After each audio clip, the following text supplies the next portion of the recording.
You can feel free to start.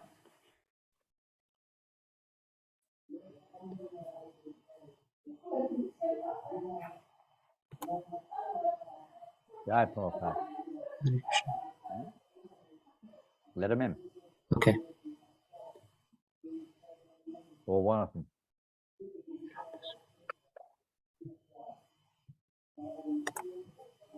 Someone at the door. Somebody's at the door. Okay.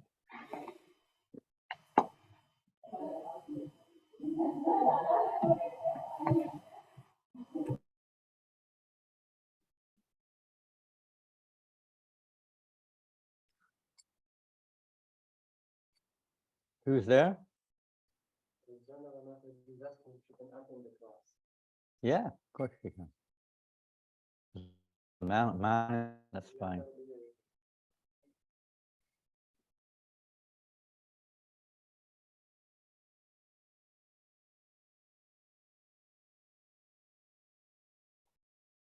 Om Vishnu Padaya Krishna Vistaya Bhutale Srimate Bhakti Vedanta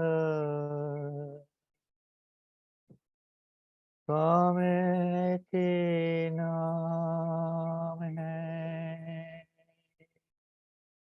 You can have a chair or a seat, down a chair or a seat or something. Namaste Sarasvate Deve Gauravani Pracharine Devasesha Paridi Pastyatya Deshatarine Namaste Sarasvate Deve Gauravani Pracharine Nirvishesha Samyamadi Bhattacharya Katarine Jaya Sri Krishna Chaitanya Prabhu Nityananda Sri Advaita Gadadhar Srivasari Gauravata Vrinda Sri Krishna Chaitanya Prabhu Nityananda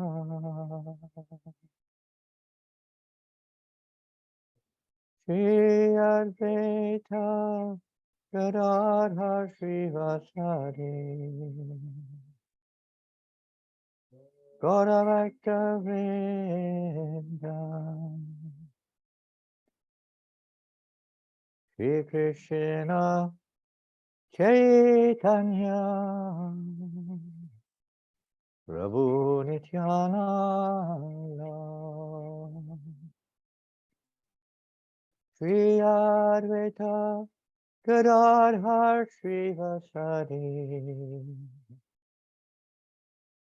Gauravakta Vrinda Sri Krishna Chaitanya Prabhu Nityananda Sri Advaita Gadadhar Srivasari Gauravakta Vrinda Madhava Jaya Kunda Bihari Jaya Radha Madhava Jaya Kunja Gopijana Vallabha Jaya Givaran Hari Jaya Giridharadhari Gopijana Vallabha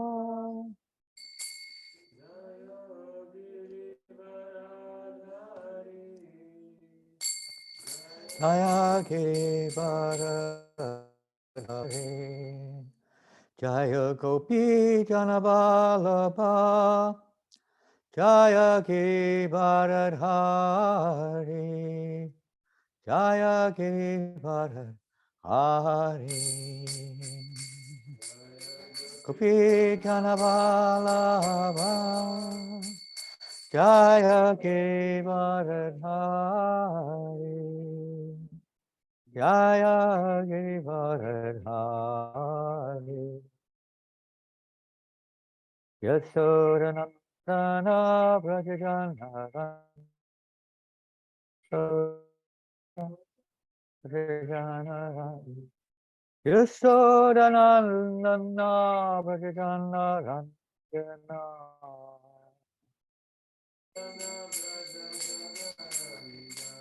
Yamuna Tira Vanachari Yamuna Tira Vanachari Yamuna Tira Vanachari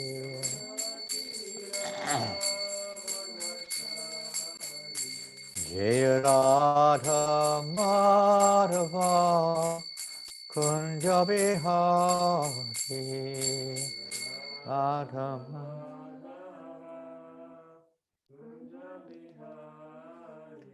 Jaya Radha Madhava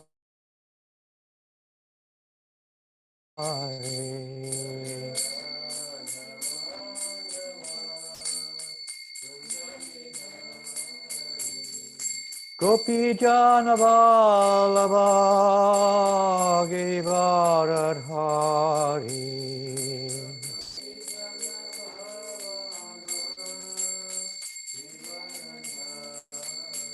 Jaya Gopi Givaradhari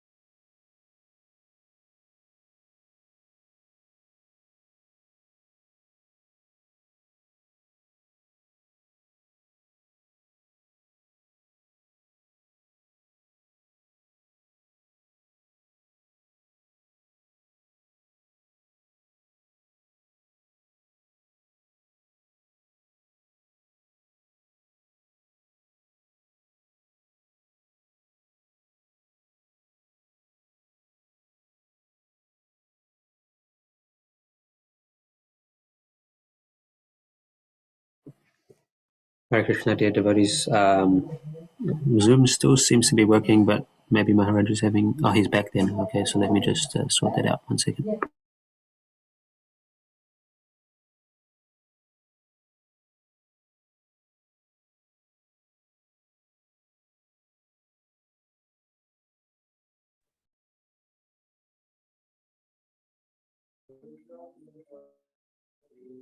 Jaya Radha Kunja Bihari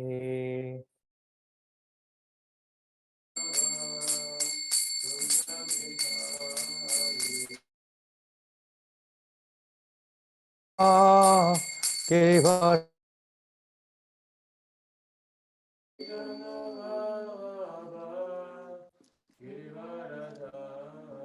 Yasodanandana Brajajana Ranjana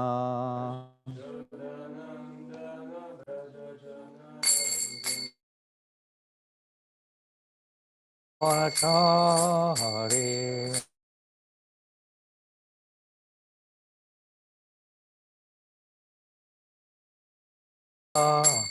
Kunjavihari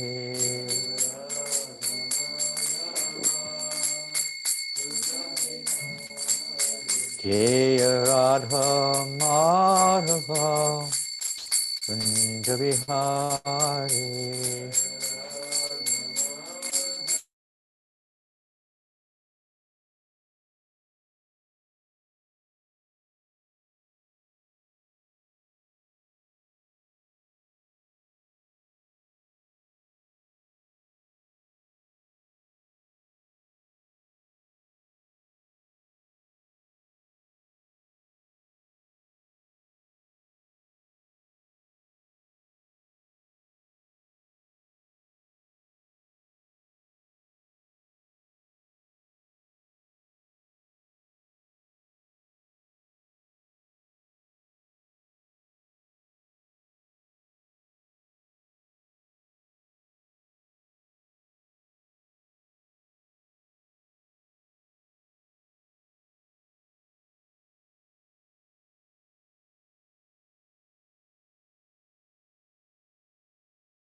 Krishna Krishna Krishna Hare Hare Hare Rama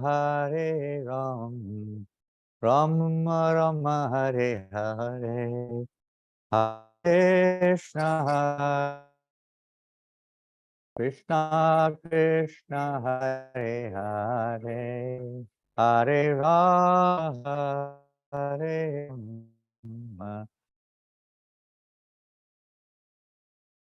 Hare Krishna Krishna Krishna Hare Hare Rama Rama Rama Hare Hare Krishna Hare Krishna Krishna Krishna Hare Hare Ramo Hare Ramo Hare Krishna Krishna Krishna Hare Hare Hare Rama Hare Rama Rama Rama Hare Hare Krishna Hare Krishna Krishna Hare Rama Hare Rama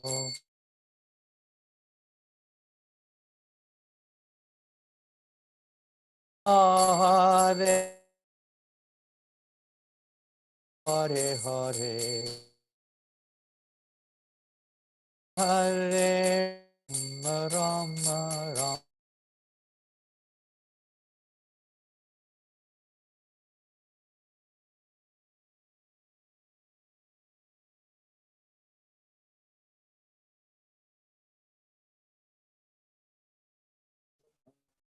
Rama Rama Hare Hare Hare Krishna Hare Krishna Hare Hare Rama Rama Hare Hare Hare Krishna Krishna Krishna Hare Hare Hare Rama Rama Rama Hare Hare Hare Krishna Krishna Krishna Hare Hare Hare Rama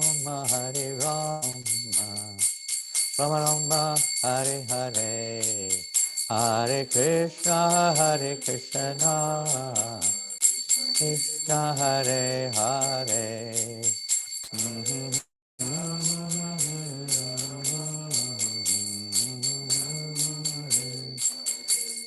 Hare Krishna, Krishna Krishna, Hare Hare, Hare Rama, Rama Rama, Hare Hare, Hare Krishna, Krishna Hare Hare, Hare Rama, Rama Hare Hare. Jai Om Vishnu Pada Paramahamsa Parivrajacharya Ashtata Sadashlesi Bhaktivedanta Swami Prabhupada Ki Ananta Kota Vaishnavinda Ki Namacharya Haridas Thakur Ki Prem Se Kaho Sri Krishna Chaitanya Prabhu Nityananda Shri Advaita Gadadhar Shri Hari Gaur Bhaktivedanta Ki Shri Shri Krishna Gopinath Ramakunda Radhakunda Giri Govardhanaki Viran Jagannath Puri Dham Ki Ganga Maya Ki Yamuna Maya Ki Tulasi Devaki Bhakti Devaki Samaveta Bhaktivinoda Ki Lord Chaitanya's Harinam Sankirtan Ki Brihat Madanga Ki Introduction Bhagavatam Ki Order Premanandi, O glorious to the assembled devotees, all glorious to Shri Guru and Shri Guru, all glorious to Shri Prabhupada. Namo Vishnu Padaya Krishna Vastavakale, Shri Mate Bhakti Vedanta.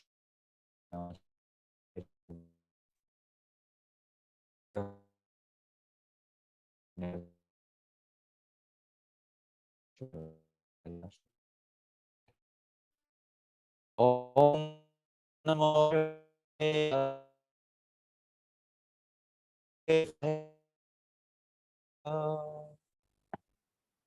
Om Namo Bhagavate Vasudeva.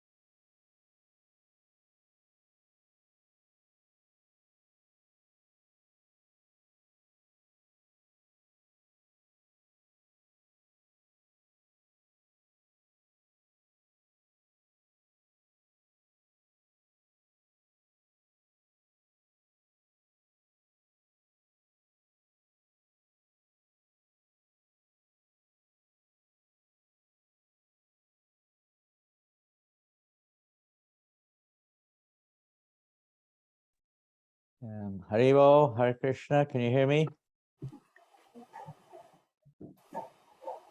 We online again?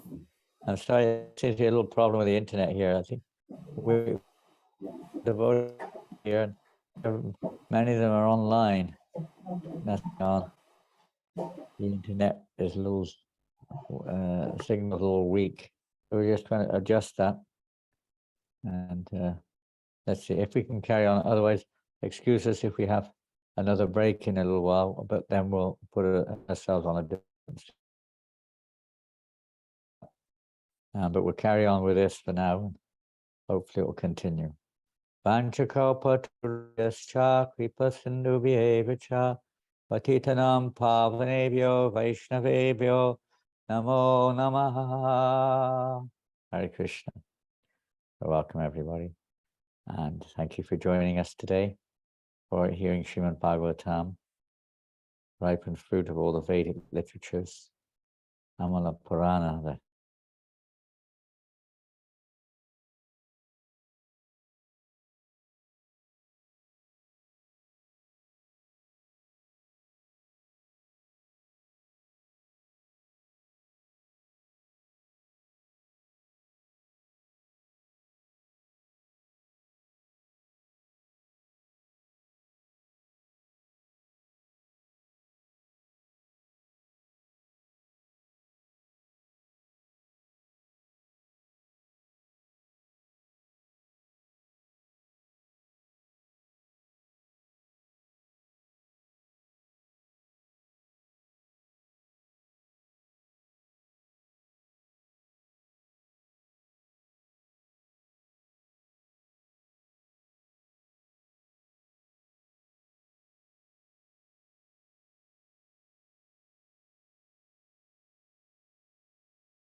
Hare Krishna, dear devotees, thank you for your patience.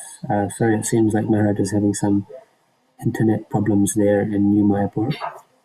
So hopefully they can get it sorted out.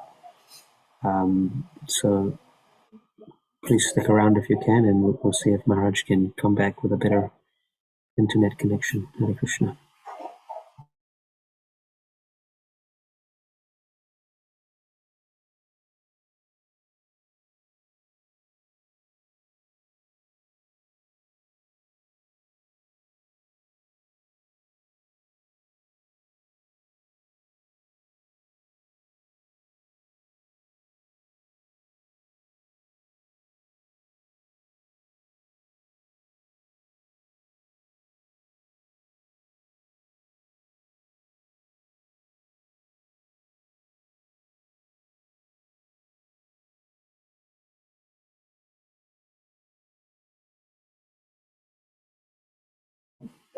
In the meantime, maybe I'll try and share some kirtan of Maharaj or something. I'm not sure how long they will be, so I may play some kirtan for a few minutes.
You are the co-host, okay?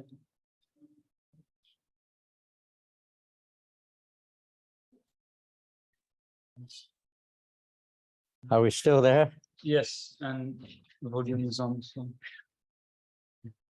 Very well. Daniel, take a seat. Thanks, Bob. Sorry about that.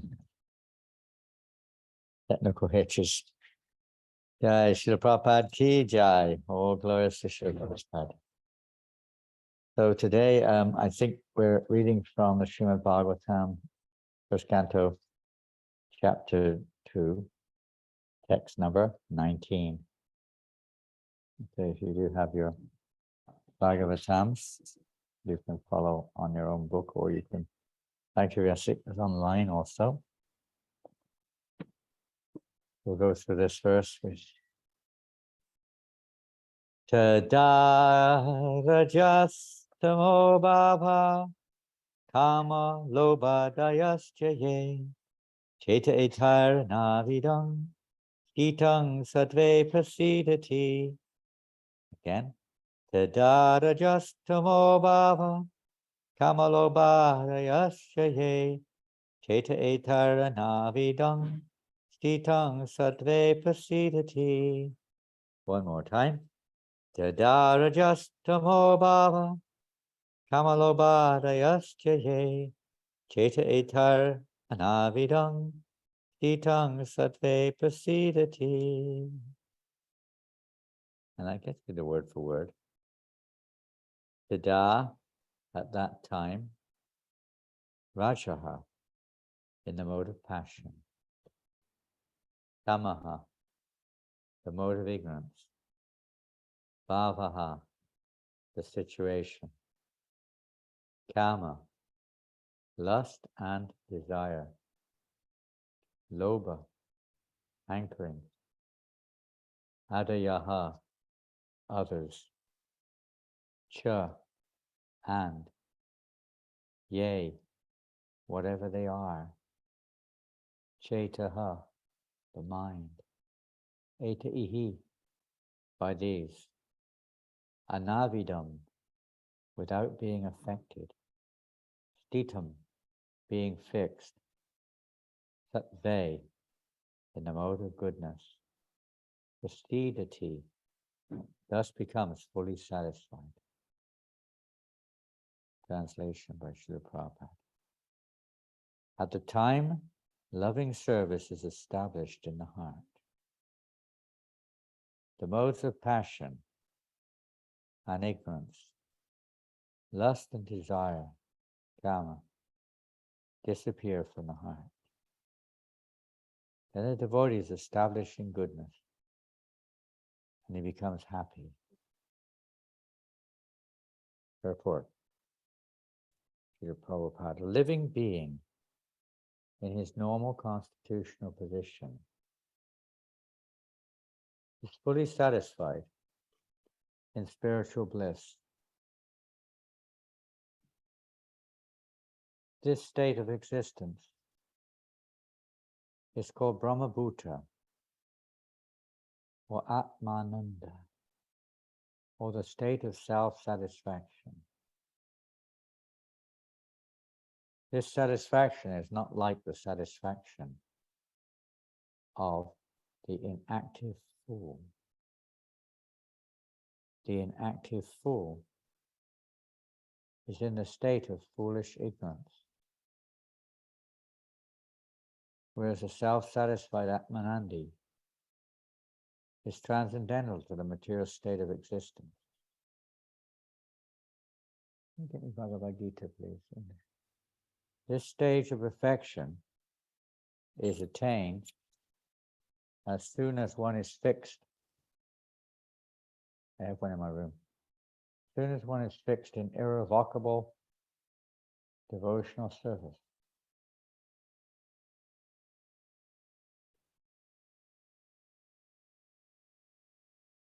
It means it can't be, you can't turn back when one's fixed, it can't be withdrawn. And we're beyond stage, you could say, of, thinking maybe I should be doing something else. Or the mind is thinking or attraction towards anything other than devotional service. When we're fixed in that state beyond attraction to anything else, this is here said, the stage of perfection is attained. Devotional service is not inactivity, but the unalloyed activity of the soul. The soul's activity becomes adulterated, contaminated or colored, infected, in contact with matter. And as such, the diseased activities are expressed in the form of lust, desire, hankering, inactivity, foolishness, and sleep. I guess people don't really consider these as a disease exactly. They don't recognize this as a real disease, at least. They may consider sometimes, lust or greed or laziness is not a good quality, but it's not considered to be in of itself the root problem. Whereas we see in Srimad Bhagavatam, the activities, the diseased activities, as a result of this covered consciousness, is considered to be here very much detrimental or unconstitutional.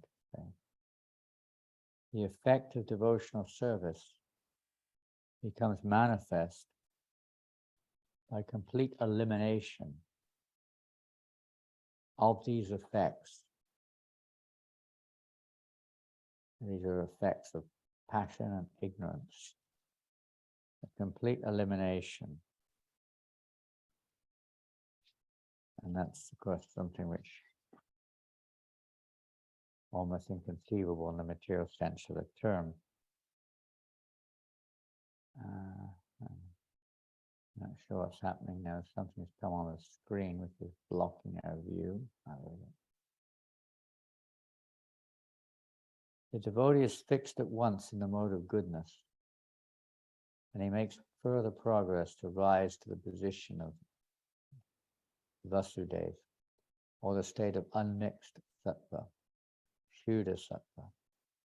Only in this Shuddha sattva state can one always see Krishna face to face by dint of pure affection for the Lord. A devotee is always in the mode of unalloyed goodness.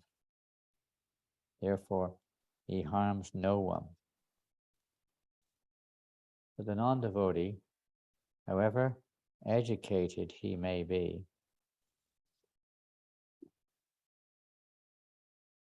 is always harmful. A devotee is neither foolish nor passionate. The harmful, foolish, and passionate cannot be devotees of the Lord, however they may advertise themselves as devotees by outward dress. A devotee is always qualified with all the good qualities of God. Quantitatively, such qualifications may be different, but qualitatively, both the Lord and his devotee are one and the same.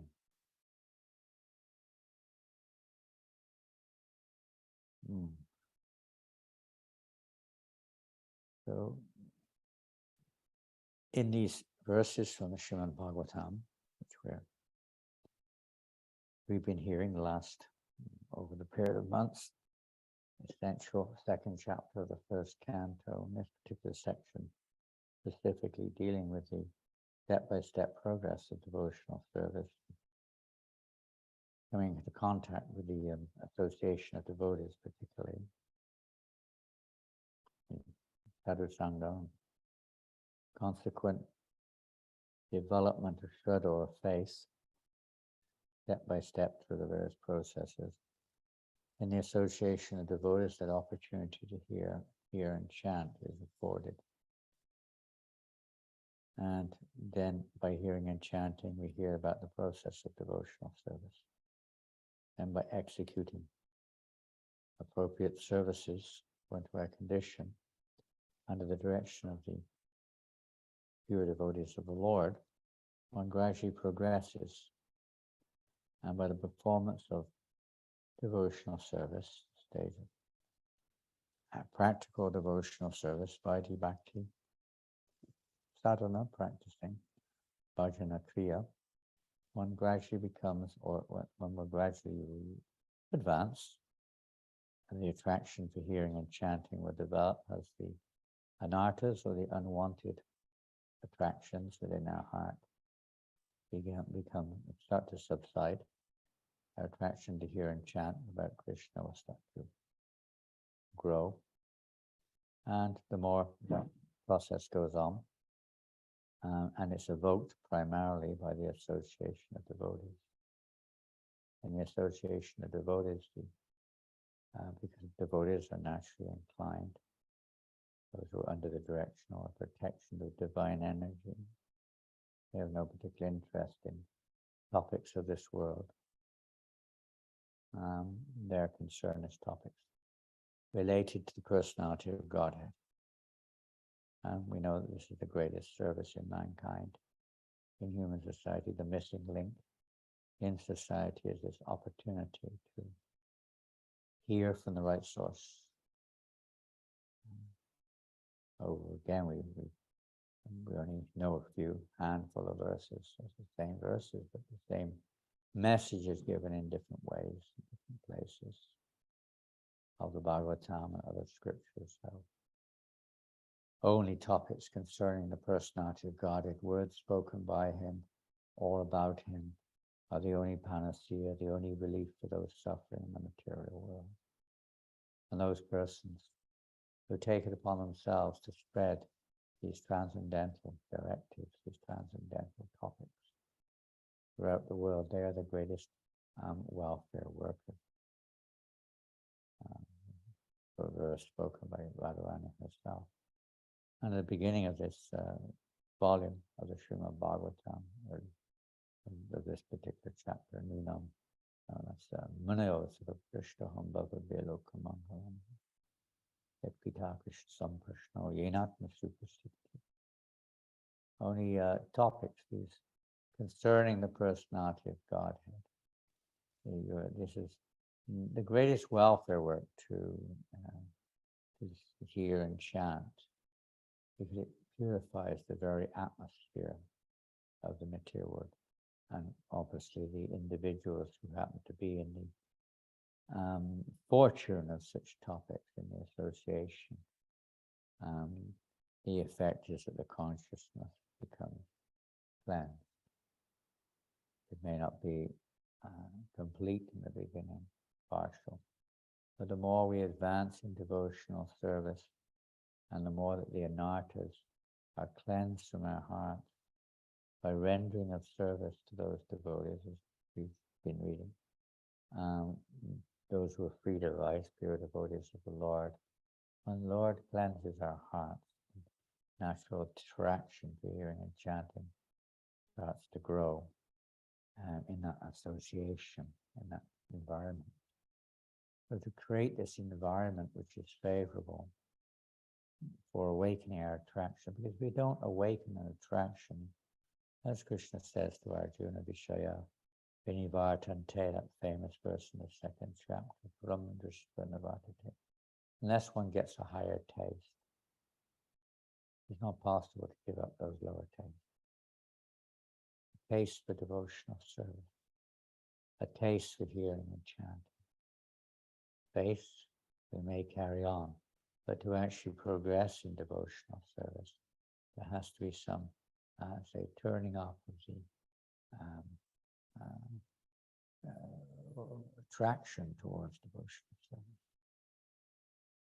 This is the process of mentioned in these previous verses, which is resting on the fortune of association of devotees.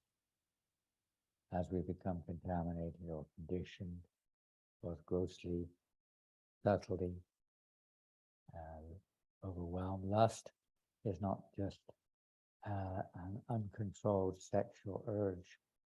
Lust is the very concept of seeing oneself in the center, of seeing the world around us as objects for my enjoyment. It's not just only in regards to what we term sex life. It could be for anything. We maybe, in one sense, we do use that term, lusting after something. But its deep root is seeing oneself as the enjoyer. and from there, different degrees of lust manifest according to the degree that we see ourselves as the center, as the enjoyer. And we, with others, sleep in this sense, we would say, the human body normally, at least in the conditioned state, needs a certain amount of rejuvenation, a certain amount of sleep. In the Bhagavad Gita, sleep is not only equated to the actual act of sleeping, but to the mere fact that we're sleeping to our spiritual identity. As a man is sleeping at night, unaware of our daily duties or our daily designation, completely oblivious. But similarly, the soul in this material world is completely forgetful, more or less totally forgetful of our actual constitutional nature, covered over like in a dream state, identifying with some temporary situations. So sleep, eating, and we just, basically speaking, we have no real idea what the value or the importance of eating is, and the effects of eating, how important it is if we want to spiritually progress. We eat more or less according to the demand of our senses as much as we can, just like an animal or a bird does. Not really much difference there. Hankerings, a living entity is always hankering, but as we see and as is inferred in this chapter and this verse today of the Bhagavatam, in fact, referring to the verse in the Bhagavad Gita, Brahma Bhuta Prashanatma, Ashotatina Kankshati, Samaksarveshu Bhuteshu Mudbhaktim Labate Param. Mudbhaktim Labate Param. The pure devotional service begins when one is freed of hankering, freed of lamentation. That means freed of duality, of happiness and distress. No longer, mostly we mold our lives based upon this. And what brings us happiness, what helps to remove distress. This is the underlying incentive, we could say, to try to improve our lot. Any form of duality has that in mind, attraction or repulsion. And as we become freed from this attraction is passion, repulsion, you could say, is ignorance. These dualities are born of this effects of the modes of passion and ignorance. And one has to rise above these, not be controlled by passion and ignorance. Even though our nature may be passionate, we shouldn't be controlled by it. Rather, it should be guided, like, for instance, Arjuna. Generally speaking, king is Raja Rishi, Raja, sage, devotee king. Otherwise, he's just a Raja, which also means Rajagun, passionate. They're basically in the mode of passion. The Raja Rishi is one of the, maybe, no doubt, passionate, innate, but not controlled by passion, but guided by passion, but guided by goodness, guided by saintly brahmanas who guide the Raja, the king, so that their behavior helps to elevate society and not just entangle society in the modes of nature, as we see today. People are becoming more and more implicated in these various, you could say, effects of the modes of nature, which today's verse described here. What was the other one? Lust, desire, ignorance, of course, passion. What was that? In the purport, I think 6 points were mentioned.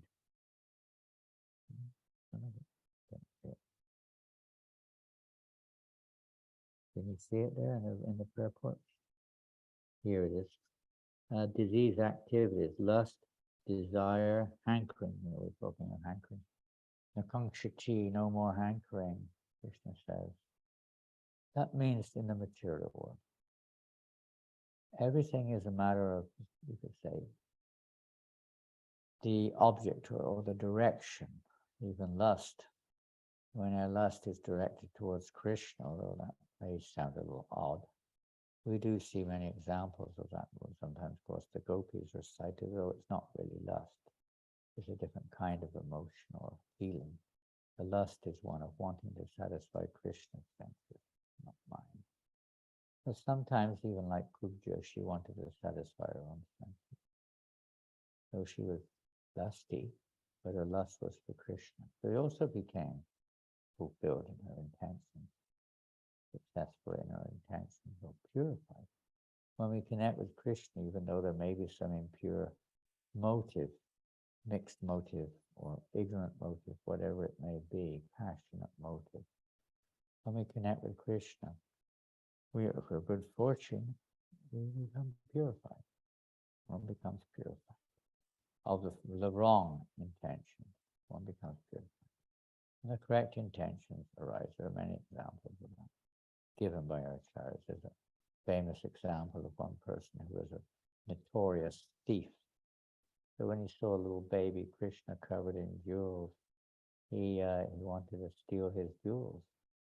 And being a little child, usually little children are very naive and easily influenced. So he was giving him sweets and different things to try to entice him to give him his jewels. So Krishna was saying, no, I can't give you that. My mother will be very upset with me if I give you these jewels. And so on and on he was trying, but by the association of Krishna, gradually he gave up his initial intention to steal the jewels and actually became Krishna conscious. So by association, we may not have the association of Krishna, but it's the association of devotees who are not, say, materially motivated. The awakening of these natural qualities by association, or association of devotion, is just the bhakti bhagavata kintina punasava tattva samasati. A very famous verse which Srila Prabhupada often quotes, how in a devotee all the good qualities of the demigods are naturally manifested. As the heart becomes cleansed, purified with misuse of our nature, misuse of our facilities, no longer controlled by hankering, lamentation, no longer controlled by sleep and eating and laziness and so on and so forth, modes of nature, no longer controlled like that.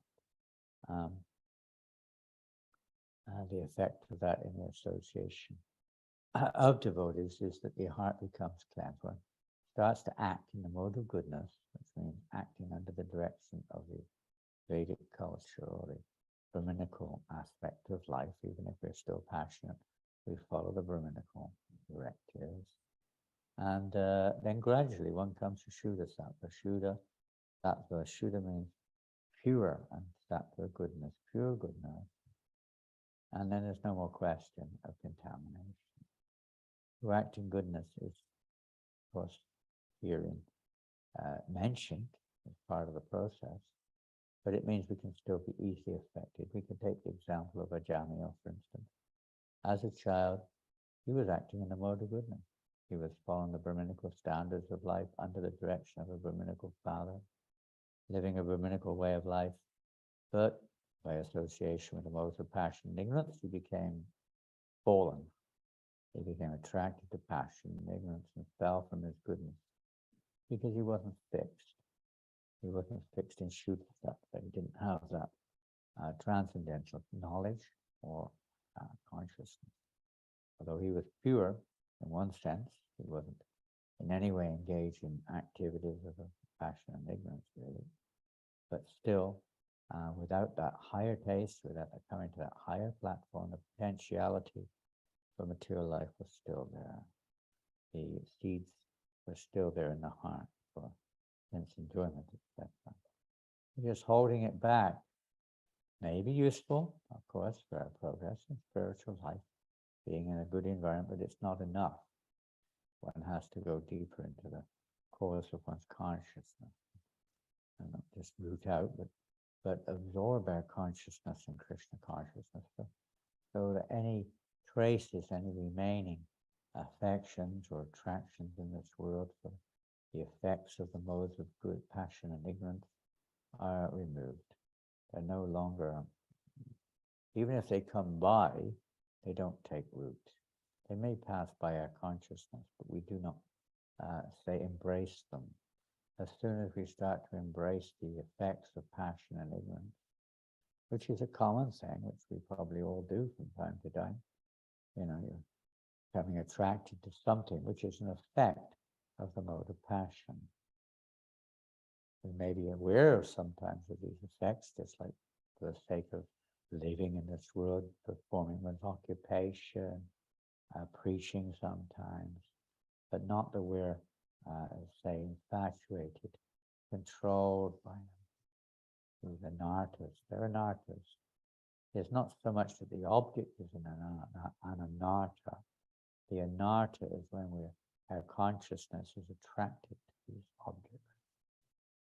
With the anarta, which has to be changed. Sometimes we think that this is the Mayavad philosophy, of course, is get rid of all of these so-called distractions and objects, annihilate them all. But that does not help in any way, particularly in of itself, in awakening our real attraction. And there's every opportunity, every risk that one may again become attracted to the objects of the senses. The living entity by nature is Anandamaya Vyasa, looking for satisfaction.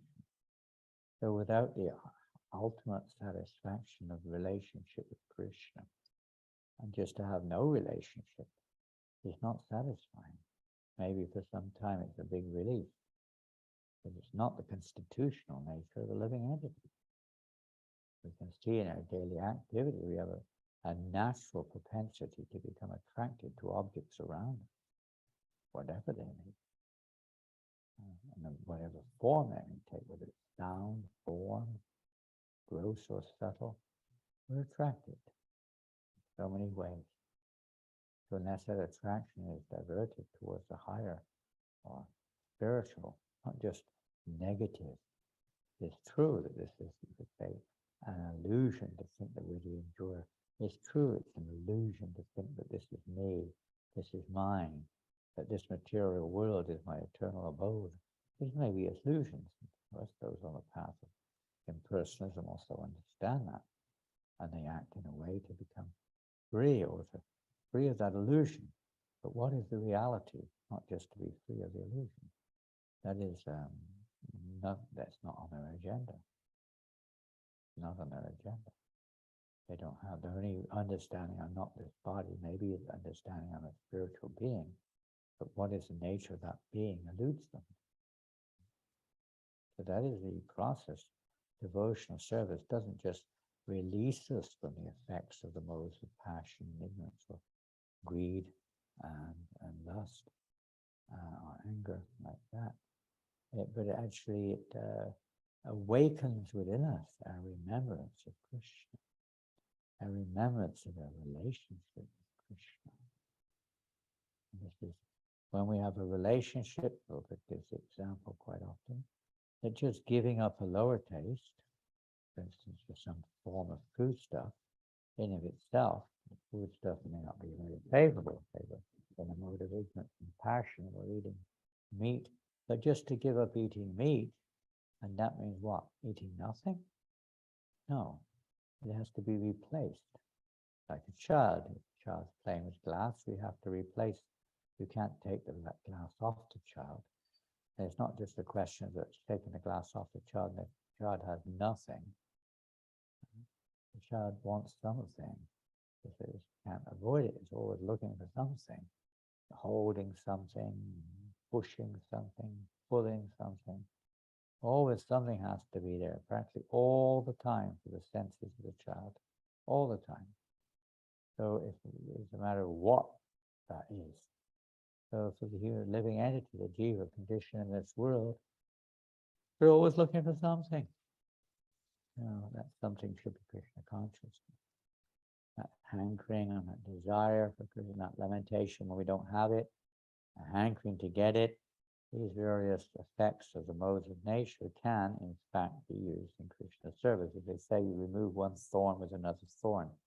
So by engaging our desires in the service of Krishna, by eating food offered to Krishna, and laziness, you can say we laziness is not really a quality of which is favorable for devotional service.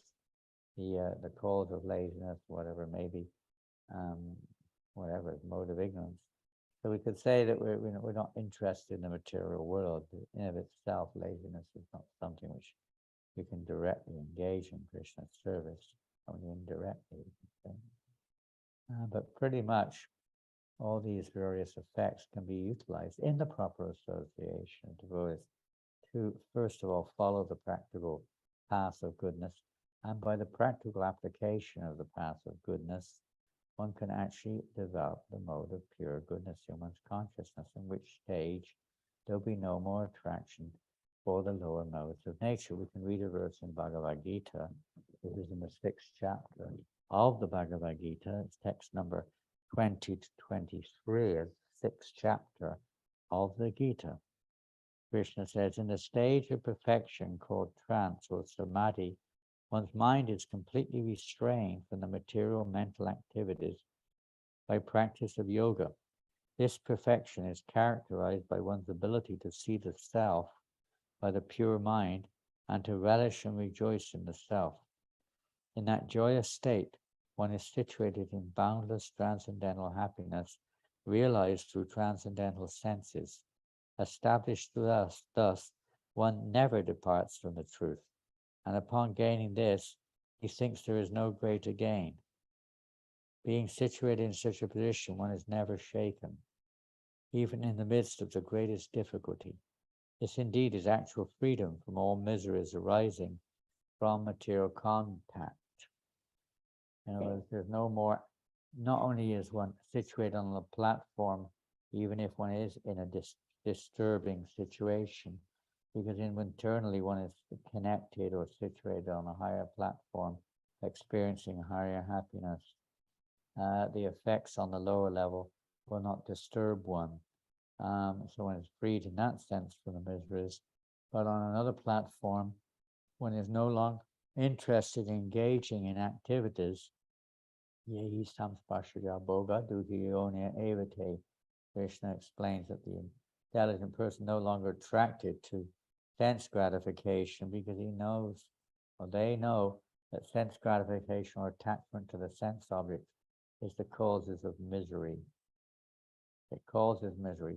We think that it will relieve us of misery, that it will give us happiness, and there may be some drop of that, but the final result is misery, suffering, birth and death in this material world, and all kinds of other unwanted effects. So to get free of that is another thing, not just to get freed of the effects themselves, but to get freed of the cause of the effect. Generally, people are interested in just relieving themselves from the cause of from the effect of material contamination in terms of suffering, generally. But to remove the source of that suffering is another thing altogether that they do not know, or even if they know, do not apply.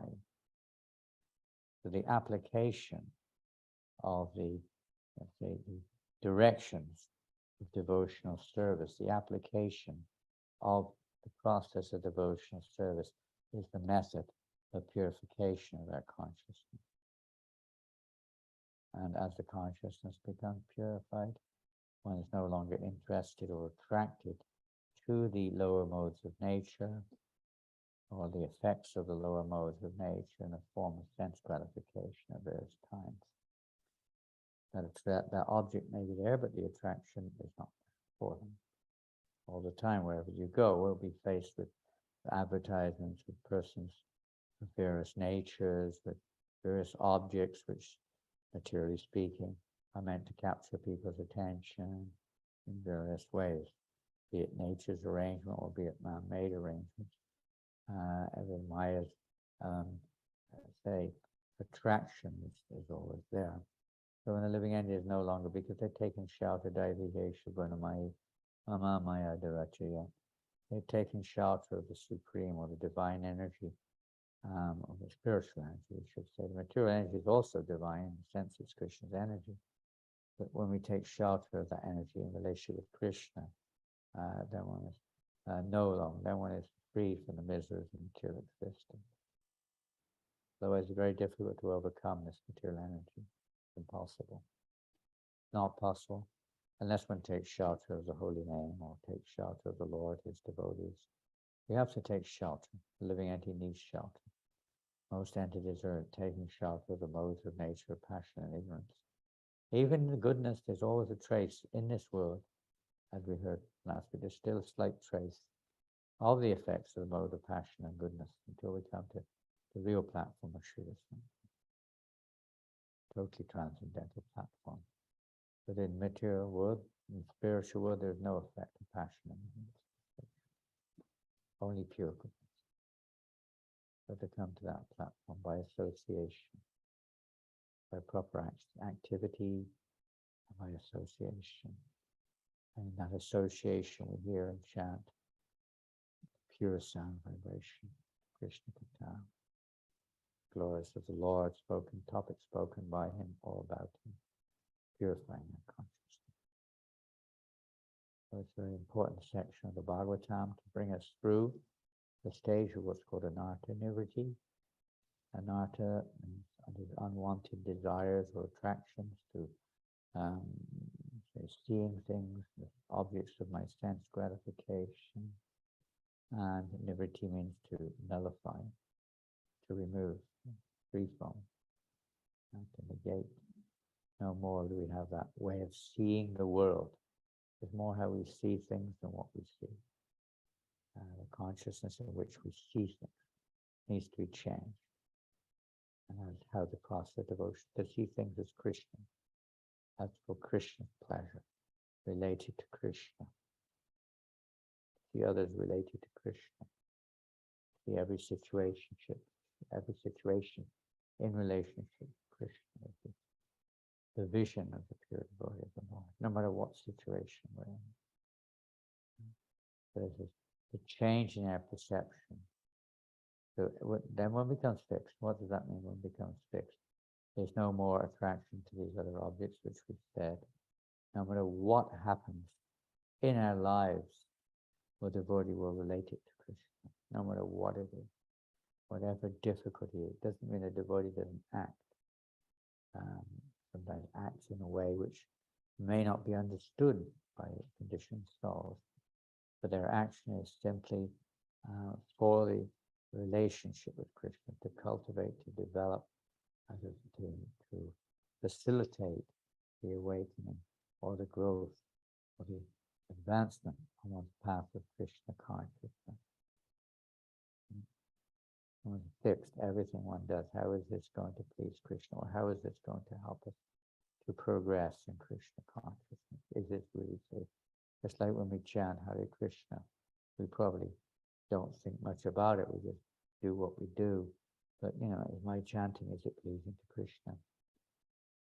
That's not necessarily one easy to answer, but the mere question itself means that we're becoming conscious, that we should be chanting for the pleasure of Krishna. Or is my chanting, am I chanting by trying to follow the proper process? Am I offensive while chanting? Am I attentive while chanting? The answer to much of this is probably not so favorable as it could be. Becoming conscious while we chant, or are we thinking of other things at the same time? Or are we we may not be able to think of Krishna. This is a little bit like goodness, you could say, but we're trying to be attentive. Stage of pure goodness will be attracted to Krishna. Hopefully, Maya bodies. But in the stage of practice, it may just be, you could say, just trying to control our minds in some ways. We may not develop that higher taste yet, but we have that faith and we're associating with those who have. And in their association, we're careful not to mix other things into it, then we can gradually become purified. And that taste for the holy name will come. Doesn't necessarily manifest. Sometimes maybe we get a little taste higher than what we're used to. but not fixed, not completely fixed. Up and down a little bit, a little mixed, a little motivated. Maybe we may have motivations also, aside from pleasing Krishna, which are also, let's say, anarthas of sorts. And naturally, there's going to be a degree of this.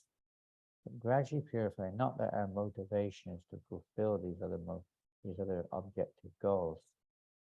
You know, my goal of chanting is to attain material happiness. My goal of chanting is to get released of karma. My goal of chanting is to get liberated. My goal of chanting is to be seen as a good devotee of something. These are all imperfect, mixed. At best, you could say mixed. At best. But at least we should be aware that this is not the goal, even if we tend to fall into these traps. It is not the goal. It's not the proper process. And the process may be a little mechanical, you could say in the beginning. You know, trying to be attentive to the sound, which means we're chanting in goodness, not effects of passion and ignorance. Of course, there may be another saturation of goodness, as we mentioned just now. I want others to think I'm good. Or because when I chant with attention, I feel good. Or when I chant with attention, just my health improves. Or I can see I'm getting free of karma. Well, again, that's just another stage to pass through. Another stage that we should be hung up on. It's just maybe one of the effects as we go through devotional service that we may have. We may have other effects that material desires, the roots start coming up.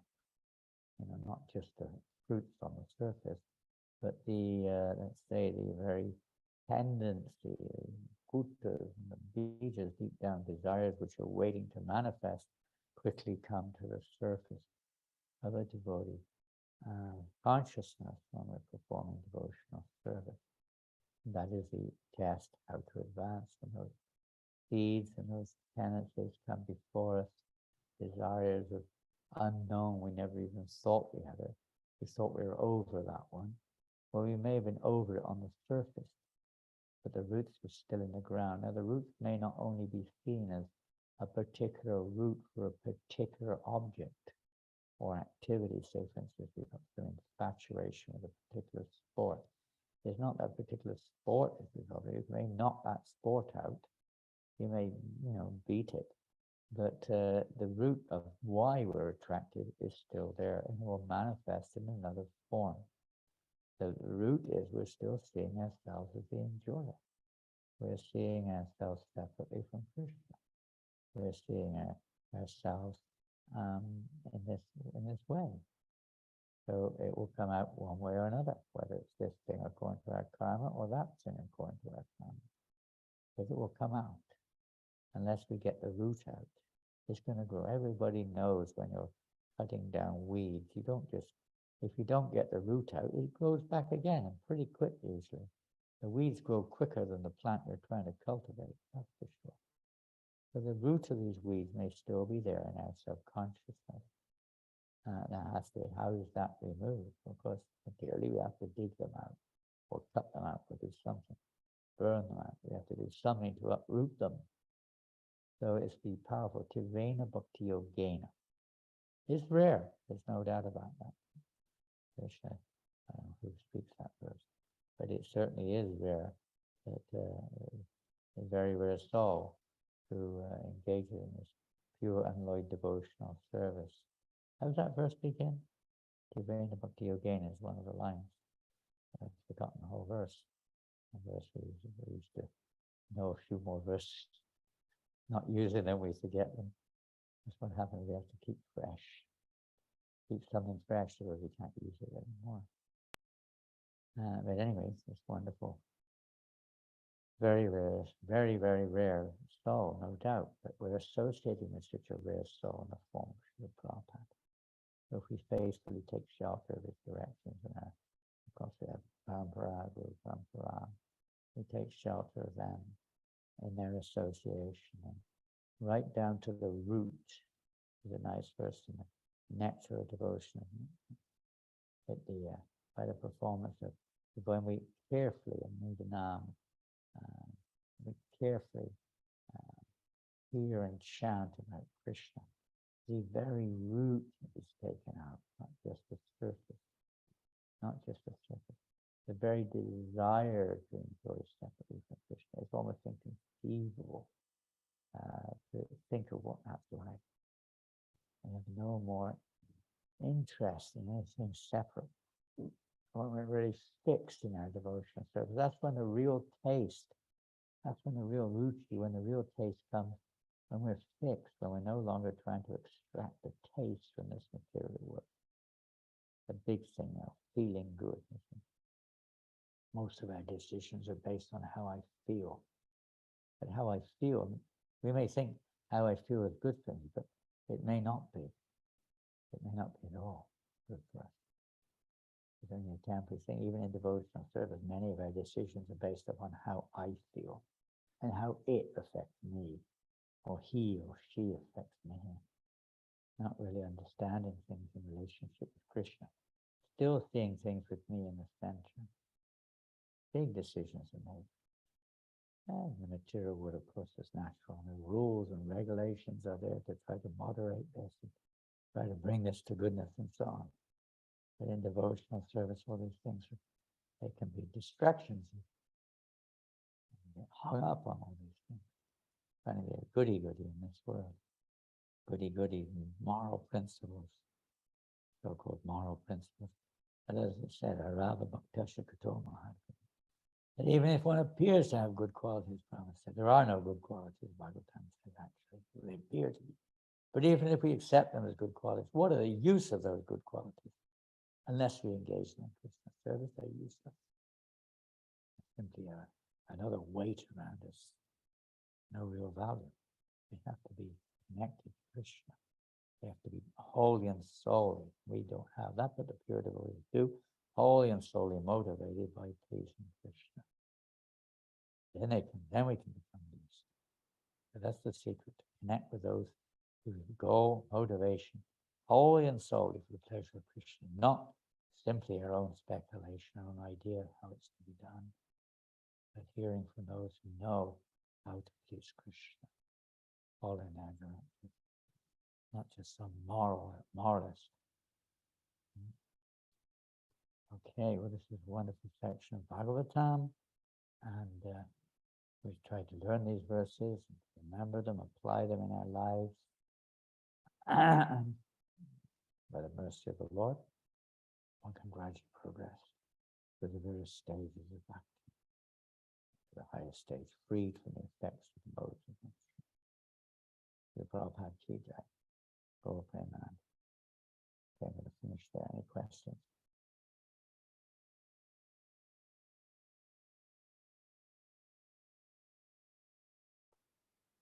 Okay.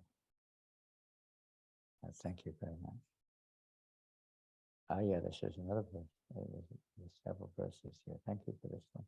There's another one very similar to this. This is not the one I was thinking of. This is similar. Etavan eva lokesmin pungsha nishraya sodhyaha divena bhakti yogena mano mayapur. Therefore, persons whose minds are fixed on the Lord engage in the intensive practice of devotional service. That is the final perfection of life. There's certainly a verse which is the same thing. There's another verse which is very similar to that. I'll find it afterwards. I'm trying to find it now. So if there are any questions, please type them in. Here it is. Someone else has put the verse in. Thank you. I thought that was the one. I didn't want to say it because I thought it was saying it. Kama Sava Kama Vamoksha Kama Daviki Divena Bhakti Yogena. That a karma, whether you have all desire, no desires, whatever you have, desires to serve Krishna, whatever they may be, whatever desire, whatever one's desire may be, one should engage that. And what's the verse reference? Can you give us the reference? Let's read it. Rishi, can you give the verse reference, please?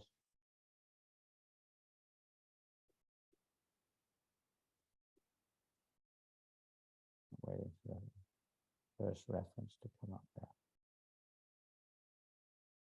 Where's he gone? You got it? Rishikesh, can you put the reference, please?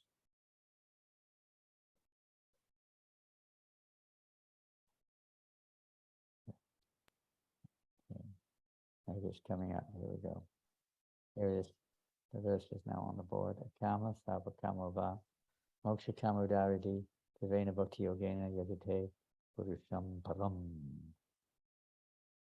And the translation, a person who has broader intelligence, whether he be full of all material desire without any material desire or desiring liberation, must by all means worship the Supreme Whole Personality of Godhead. Where's that verse from? I think that's the reference.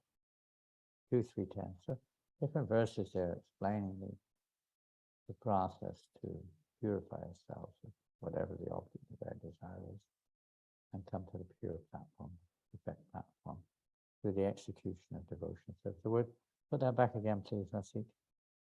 Yavena Bhakti Yogena.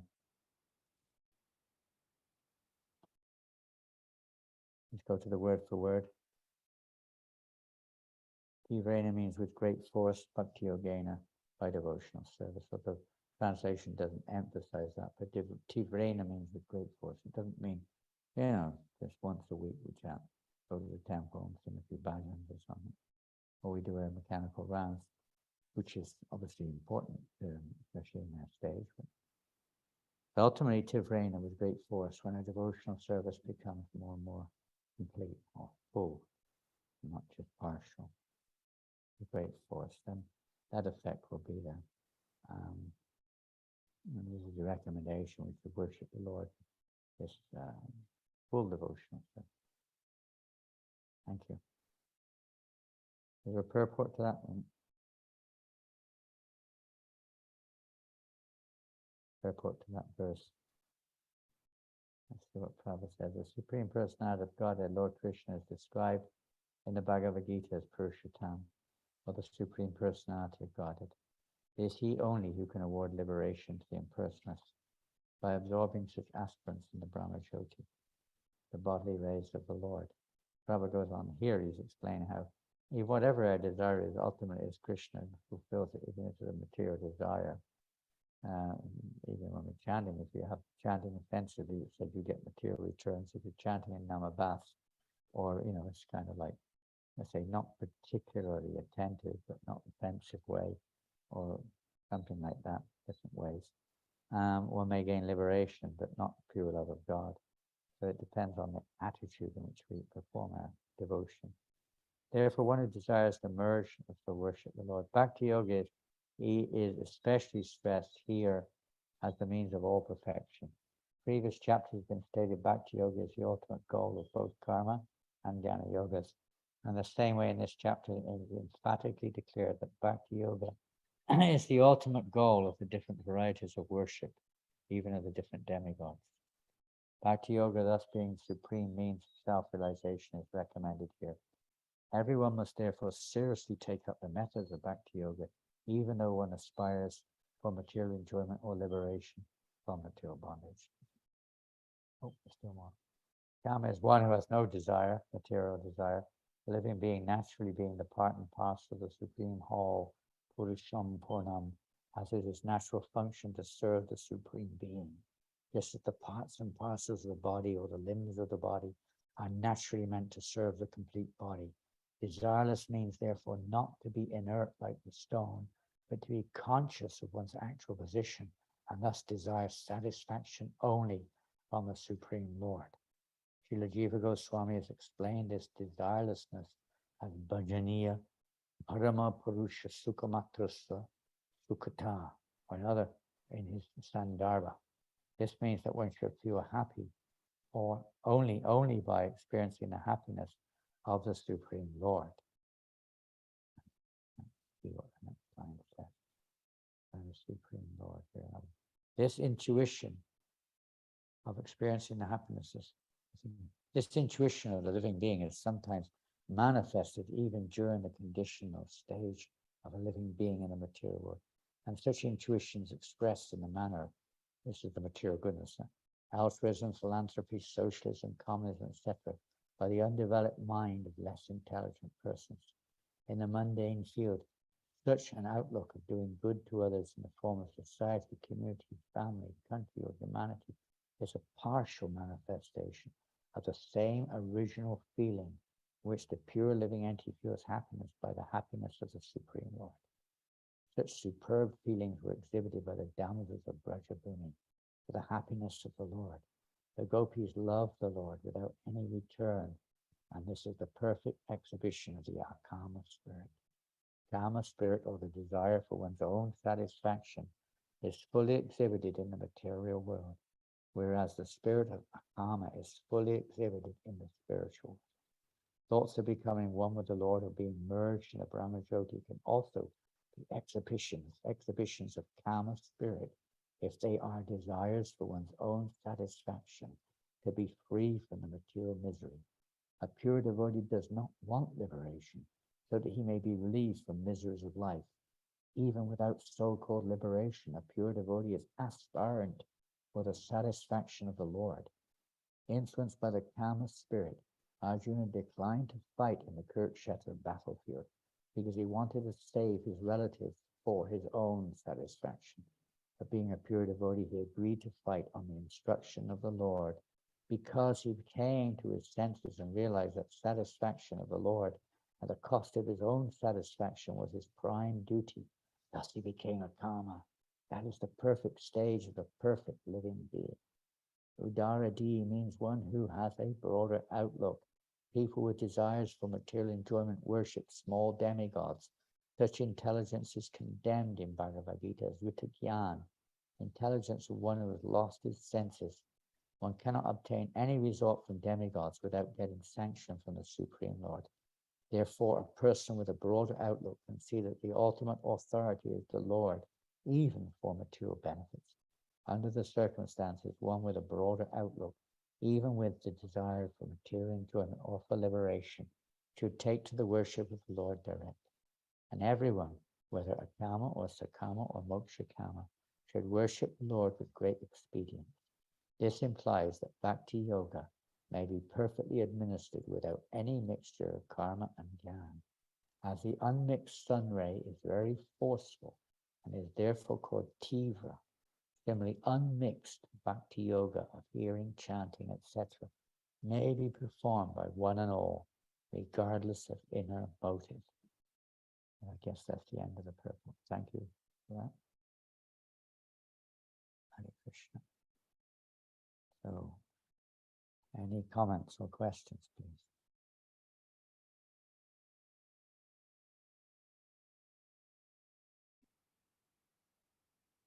Is a pure devotee able to give up sleep completely, as it is described as one of the diseased activities? Yes. The answer to that is yes. But what does that mean? We still see a pure devotee appears to be sleeping, but Prabhupada said they're not sleeping. They're resting their body, but they're conscious of Krishna at the same time. They don't go into the mode of ignorance like we do, completely oblivious to everything. They rest their body. The body as a machine may need a certain amount of rest. On the other side, how does that translate for say, persons in our situation? It means the devotee is only resting his body according to how much rest you need or sleep you need, for the purpose of being healthy, to serve the Lord, to keep good health, to be conscious, aware. We may not be on the Shuddha Sattva platform, and if one is on the Shuddha Sattva platform, the mode of ignorance doesn't affect one at all. Neither does passion, although one may use it. But for one who's not, there's always going to be an effect of ignorance to some degree, and therefore some, let's say, inclination or some, even sometimes satisfaction. I'm so exhausted, I just need to rest. I need to sleep, you may say. And there's a kind of a pleasure in the mode of ignorance as we go into the depths of, let's say, unawareness, darkness. Goodness knows what's going on. The attraction may still be there, but for a pure devotee, there's no attraction for that. It's a waste of time. And then the next stage is you realize that it's a waste of time. You don't want to sleep, even though you still have to, because we're not on the Shuddha Sattva platform. You still have to. And material world, everyone has to sleep something. And everyone has to go into that kind of, you could say, that mode of ignorance, but you utilize that mode by minimizing and regulating and seeing how much you need in order to perform one's duty or one's services. Therefore, a pure devotee doesn't sleep in the normal sense of the term, but sees everything in relationship with Krishna. And one's on the Shuddha Sattva platform, they may not need to sleep at all. If they do, it's just to rest the body, like those swamis may have slept 1 or 2 hours. Prabhupada himself may have slept 3 or 4 hours a day. Some people who are very, very passionate also, sometimes they sleep very little. Their passions are so strong for what they're doing, and they don't want to stop. But for devotees, that's not the motive. They don't, not because of material passion, they don't sleep, but because they don't want to waste time and utilize every moment in Krishna's service. That's where they conquer sleep. Krishna, Arjuna was also known as Gudakesh when he conquered over sleep. So he may have been resting his body, but he was always in Krishna consciousness.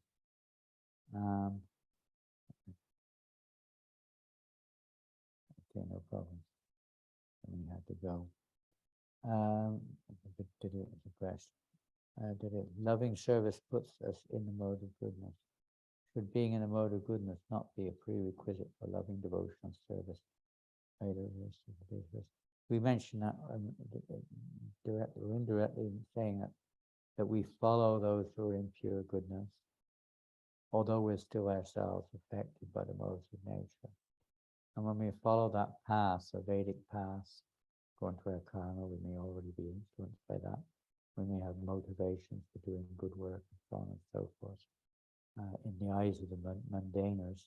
But for a devotee, we're not the motivation. It may be incorporated in it because of our nature, that we want to do pious activity in the world, which will attract the attention of ordinary people, so they become favorable towards Krishna consciousness, maybe. But it means that although one is still conditioned by the lower modes of nature, one is following the path, bringing us, if you see in the Bhagavad Gita, what is it, 15th chapter, modes of nature, whatever it is, gradually come into goodness, the Brahminical platform. The sadhu should follow the Brahminical head. This way, although the individuals may be primarily in the lower modes, they're following the direction of goodness. So they're on the path to goodness. It's a natural stage. It is possible to come straight from whatever situation one is to the transcendental mode by surrendering completely. But generally speaking, there'll be a mixture, even in our devotional lives. We're not still surrendered using. So gradually coming gradually. So yes, the effects of the modes of goodness should become self-restraint and, controlling one's senses, of course. Things like that should be manifesting as we progress in spiritual life, symptoms of the modes of goodness. And, just our lifestyle changing, devoted lifestyle changes. Perhaps before we came in contact with devotees, we were meat eaters or smokers or addicts to something or another. And by coming in contact with devotional service, our eating habits change, our lifestyle changes, what we're attracted to changes. We're no longer interested in hearing music of the modes of ignorance and passion, but rather we want to hear music, hopefully spiritual music, but at least music which is of the more of the mode of goodness. Everything like that. Places we like to keep clean. Cleanliness is another symptom of goodness. And that's a very important prerequisite in devotional service. It continues, by the way. All these modes of goodness things, they basically, maybe not all, but they basically continue onto the transcendental plane. They continue without any mixture of passion within. This is evoked by following the guidelines of the pure devotees, the guidelines of Shastra and the sadhu. One gradually awakens or comes to this level. His lifestyle becomes more favorable, cleanliness, regulation, eating habits, so many things. What we speak and where we go, everything becomes more favorable. And the mode of goodness is more favorable for devotional service. The environment should, as much as possible, be made in that way to favor the cultivation of pure devotion. Yeah. Anything else? This one here.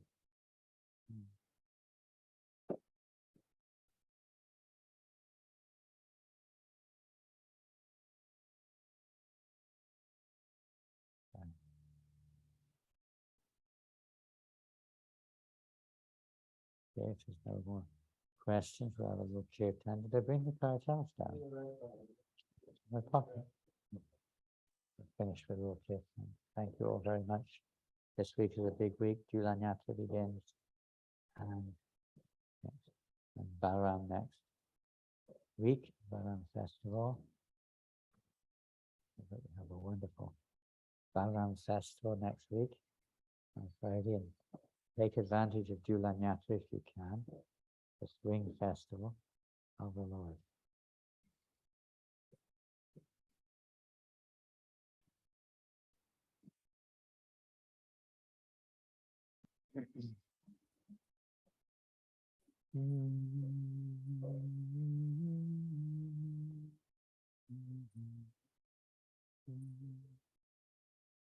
Hare Krishna, Hare Krishna, Krishna Krishna, Hare Hare, Hare Rama, Hare Rama, Rama Rama, Hare Krishna, Hare Krishna, Krishna Krishna, Hare Hare, Hare Rama, Hare Rama,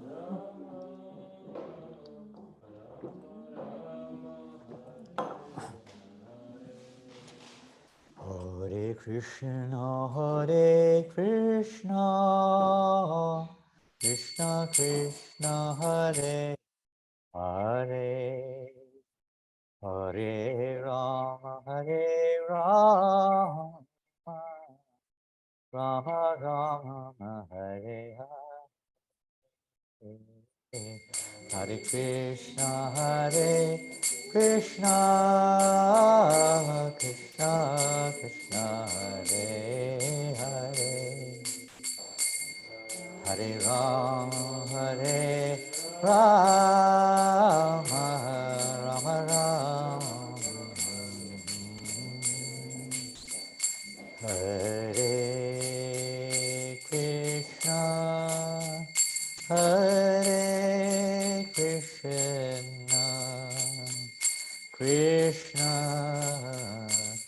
Krishna, Hare Hare, Hare Rama, Hare Rama, Rama Rama, Hare Hare, Hare Krishna, Hare Krishna, Krishna Krishna, Hare Hare, Hare Rama, Hare Rama, Rama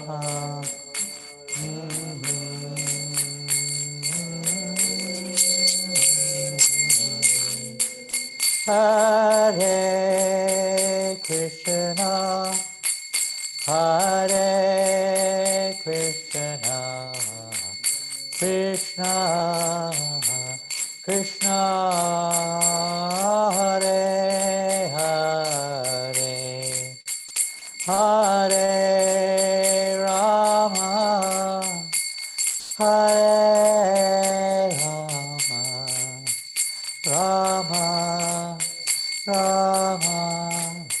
Hare Hare Krishna, Hare Krishna, Krishna Krishna, Hare Hare,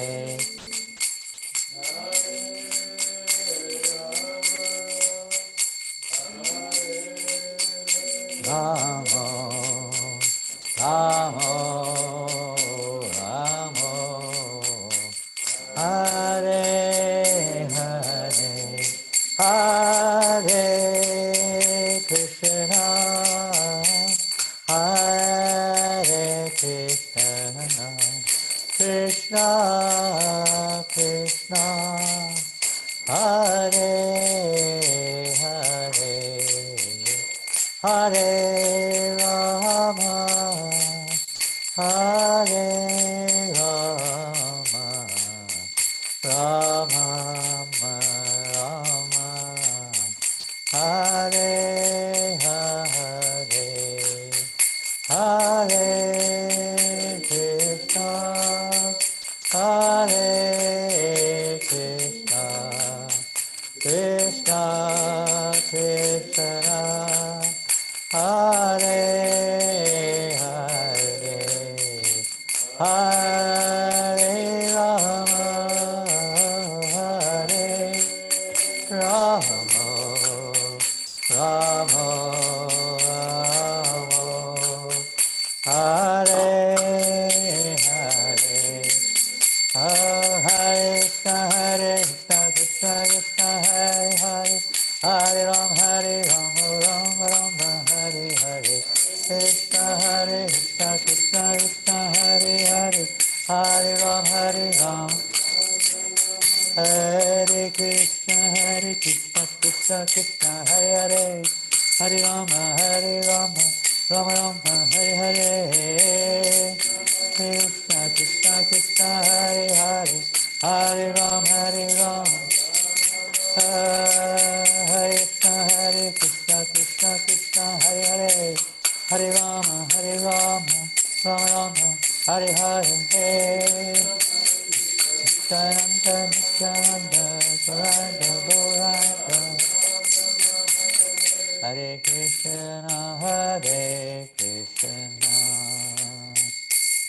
Krishna Krishna, Hare Hare, Hare Rama, Rama Rama, Hare Hare, Hare Hare Krishna, Krishna Krishna, Hare Hare, Hare Rama, Rama Rama, Hare Hare. Shri Prabhupada ki jai. Gaur Premanandi, Hare Krishna. So thank you all very much. We'll see you all, Krishna willing.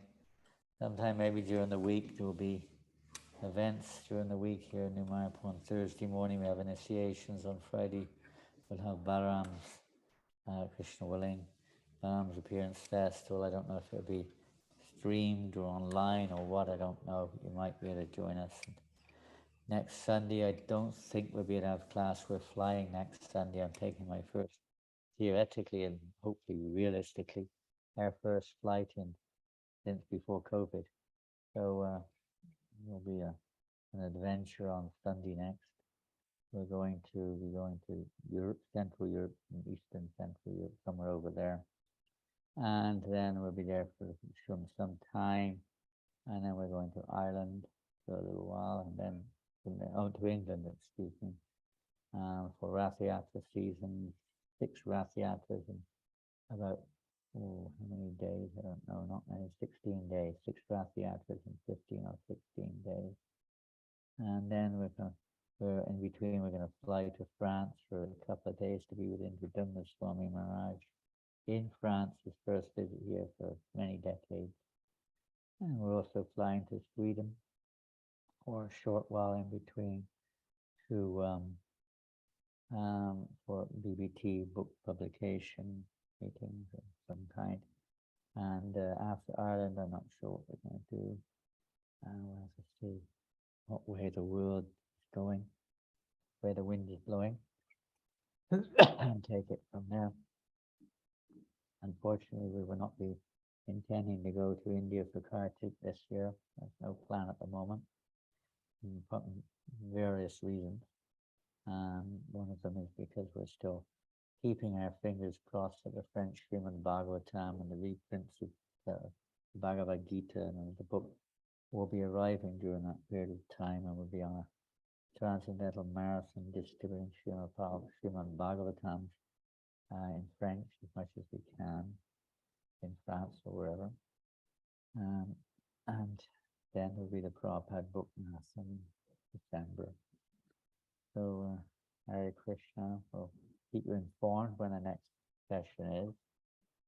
But if there's a chance, we may wish you to join us during the week for some of the classes or programs here at New Mayapur. Madhava Prabhu will be here with Kirtans. Ojasvi Prabhu, they're coming for Kirtans. We were going to have Kadambakana Maharaj and Sachinanda Maharaj, but because of Kadambakana Maharaj's health, he's not coming for obvious reasons. He's on his way to India. And Sachinanda Maharaj, unfortunately, has been obligated to another program or another responsibility also elsewhere. But we do have Madhava Prabhu, Ojasvi, and a few other wonderful Kirtaniyas here. So if you, maybe that will also be online, you can join us if you wish.